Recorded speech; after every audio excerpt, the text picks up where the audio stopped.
पिसी सभापति भक्त दास बड़ घोषणा आसंता 24 रे बालेश्वर छात्री श्राद्ध दिवस रे राज्य सारा पालन हेबो श्रद्धांजलि दिवस से दिन कांग्रेस 8 वामपंथी दल मध्य सामिल हेबे। राज्य में गत किछि दिन रे हत्या आत्महत्यार शिकार होइतबा छात्री उद्देश्य रे यह पालन हेबो। विभिन्न स्थान में महिला कांग्रेस यह दिवस पालन करिबो। कॉलेज और विश्वविद्यालय रे 2 मिनिट पई नीरव प्रार्थना सह यह दिवस पालन करने को अपील करिसेंती भक्त। न्याय मिलिले पीड़ितांक आत्मा शांति पाइबो। तेणु यह दिवस पालन केवल तांकु न्याय देबा पई उद्दिष्ट।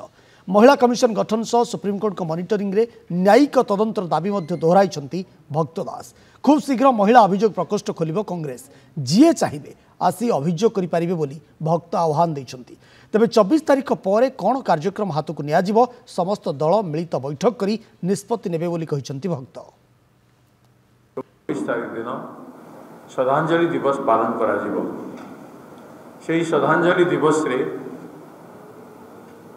जेते छात्र छात्री माने ए भितरे एभलिया निधन हेछि समस्त छात्र छात्री मानकर आत्मार सद्गति पाई श्रद्धांजलि दिवस पालन करिबी। विद्यालय मानकरे आमे अपील करूछु 8टी दल तरफ समस्त छात्र छात्री माने 2 मिनिट पाई श्रद्धांजलि दिवस निज निज अनुष्ठान मानकरे से दिन पालन करिबे।